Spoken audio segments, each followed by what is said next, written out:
Good morning, नमस्कार।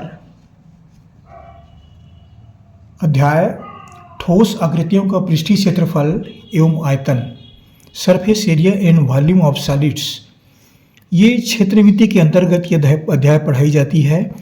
एक कक्षा 10वीं के लिए ये वीडियो जारी की जा रही है। ये प्रश्न जो कक्षा 10वीं में है, छत्तीसगढ़ पाठ्य पुस्तक निगम वहाँ की किताब से ये प्रश्न लिया गया है। अब देखिए ये प्रश्न क्या है कि शंकु के वक्र पृष्ठ का क्षेत्रफल। ये प्रश्न कहाँ पर ये हम आपको बताने जा रहे हैं। प्रश्नावली 3 का ये पहला प्रश्न है। ये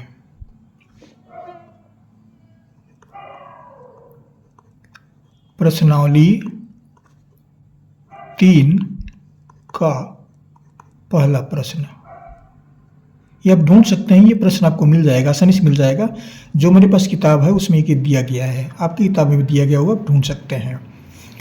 एक लंबवृत्तीय शंकु के वक्र पृष्ठ का क्षेत्रफल ज्ञात कीजिए जिसकी तिर्यक ऊंचाई 10 सेंटीमीटर तथा आधार की त्रिज्या 7 सेंटीमीटर है। क्या क्या दिया गया है उस बात को हम पहले लिख लेते हैं। शंकु के वक्र पृष्ठ का क्षेत्रफल, शंकु के वक्र पृष्ठ का क्षेत्रफल ये हमको ज्ञात करना है, निकालना है। इसको क्या दिया गया है, तिर्यक ऊंचाई बराबर 10 सेंटीमीटर।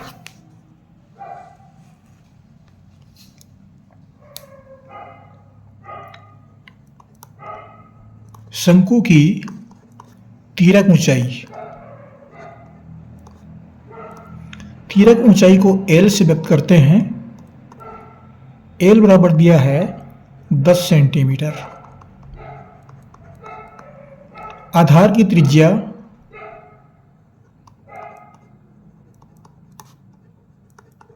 आधार की त्रिज्या को R से व्यक्त करते हैं। R बराबर दिया हुआ है 7 सेंटीमीटर। हमको निकालना है शंकु के वक्र पृष्ठ का क्षेत्रफल। यहाँ पर हमने चित्र लिया है, चित्र के माध्यम से थोड़ा समझने का प्रयास करते हैं। शंकु जो है इस आकृति में रहता है। ये इस बिंदु को शीर्ष बोलते हैं। इसको मान लो हम ए से व्यक्त करते हैं। ये बी है और ये सी है, तो बी सी जो है वह व्यास कहलाता है।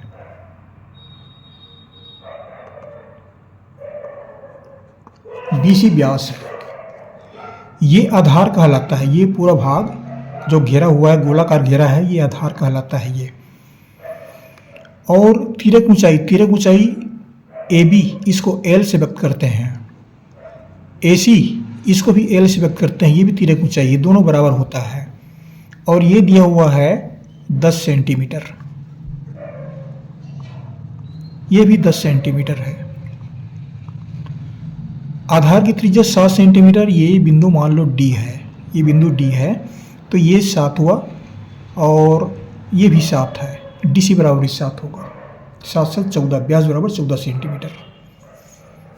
इतनी बातें हमको दी गई है। और एच ऊंचाई ये हमको नहीं दिया गया है। तो शंकु के वक्र पृष्ठ का क्षेत्रफल निकालना है। तो शंकु के वक्र पृष्ठ का क्षेत्रफल, इसको ज्ञात करने का जो सूत्र है, शंकु के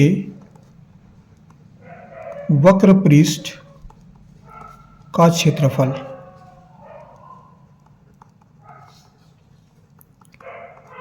इसको ज्ञात किया जाता है। तो इसका सूत्र जो है वह है पाई आर एल, पाई आर एल, ये सूत्र है। उसका सूत्र याद कर लीजिए।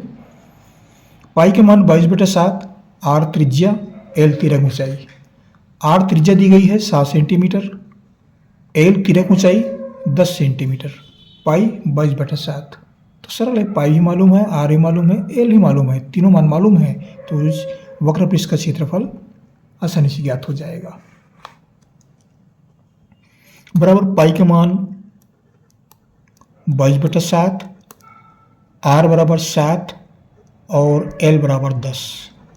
इसको बटा1 कर देते हैं, इसको बटा1 कर देते हैं। ये 7 एकम 7, ये 7 एकम 7, कितना बचा 22 गुणित 10। अंश में बचा है 22 गुणित 10, और ये तो नीचे 1 हो गया, तो 1 नीचे लिखने की आवश्यकता नहीं है।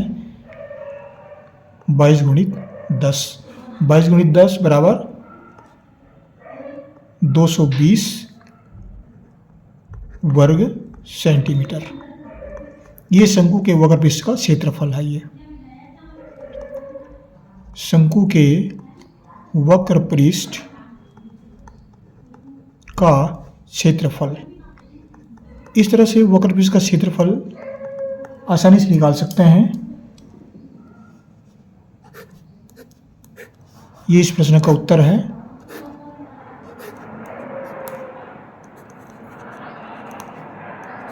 इस तरह से आसानी से शंकु के वक्र पृष्ठ का क्षेत्रफल निकाला जा सकता है। बहुत सरल सवाल है। इस तरह के प्रश्न जो है कक्षा 10वीं के जो बोर्ड परीक्षा होते हैं उसमें प्रायः पूछ जाते हैं। बहुत छोटे छोटे प्रश्न पूछते हैं, तो बहुत छोटा प्रश्न है ये। पाई आर एल तीनों मान दिया गया है, आसानी से गुणा भाग करके निकाल सकते हैं। आशा करता हूँ कक्षा 10वीं के विद्यार्थियों के लिए ये वीडियो लाभदायक सिद्ध होगा। अब जहाँ से पढ़ रहे हैं जो कमेंट्स कीजिए, कहाँ से पढ़ रहे हैं। हमारे चैनल को सब्सक्राइब करना ना भूलें, सब्सक्राइब कर दीजिएगा, एक ही बार करना पड़ता है। अगले वीडियो में फिर मुलाकात होगी। Thank you.